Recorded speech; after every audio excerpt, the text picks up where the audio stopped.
solid proof and evidence for God.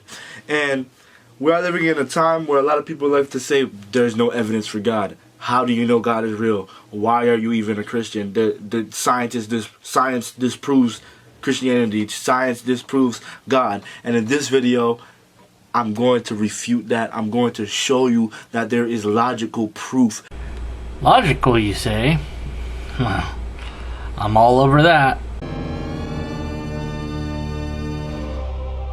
So, let's go to Romans chapter 1, verse 18 through 20.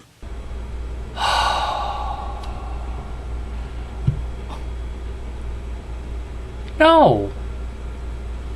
No. No. No.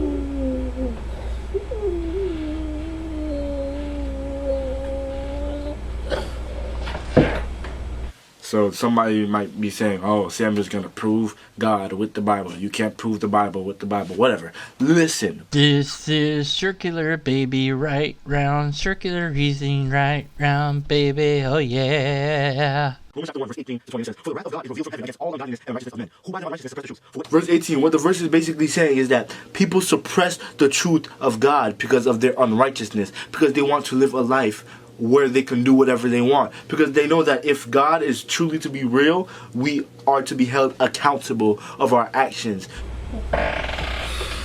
So they suppress the truth because of their unrighteousness. They want to keep living in sin. And verse 19 says, you cannot use the Bible to prove anything unless and until you've proven the Bible, which you haven't done.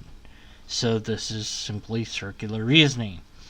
There's many problems with these verses, even if we tentatively grant them as true, because they require special knowledge of what people think and feel and so on. But here's the real problem. If I want to sin, then I should be a Christian, because then you can truly live a life without any worries of all the actions that you do, because you're forgiven for them. All you have to do is believe in Jesus and your sins are forgiven. There's no limit to grace. So you can do those things, whatever the bleep those things are, and then if you really feel like it, I guess you could ask for forgiveness in a prayer, but ultimately you don't even have to do that if grace is sufficient to cover sin. Of course, it just depends on your version of theology, whether or not grace is sufficient to cover your sins, or if you have to ask for forgiveness every time, or maybe you believe that repenting means that you never do that sin again, but then what's the point of grace if you have to keep repenting? And besides that, you'll always be guilty of some sin. So Jesus' grace has to be sufficient to cover your sins, because what if in the last moments before you die you say or think or do something that's a sin, and yet you believed in Jesus? If the grace isn't sufficient enough, then you get sent to hell. But if the grace is sufficient enough, then you don't. So which is it?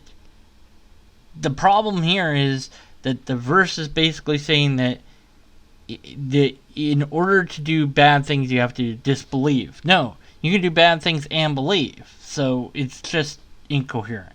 It's obvious that there's a God.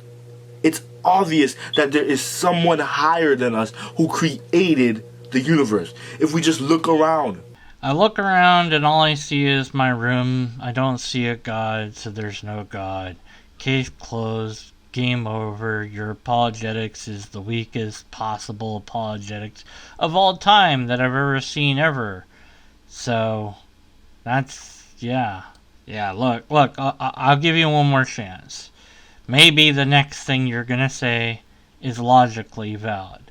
Maybe you're actually gonna present empirical evidence or a repeatable test. Maybe you're actually gonna present something other than just bald assertions and statements of faith. Things don't just come into existence out of nowhere. Things don't just come into existence by accident. Now, that's just common sense, though. A little kid can tell you that this piece of chapstick wasn't made by nobody. a little kid can tell you the building that's next to your house has a builder. And we can logically say that there is a creator, God, because there is creation. That's it. I'm done. I quit. No, I'm done. Bye. I quit. That's it. I'm done. Goodbye.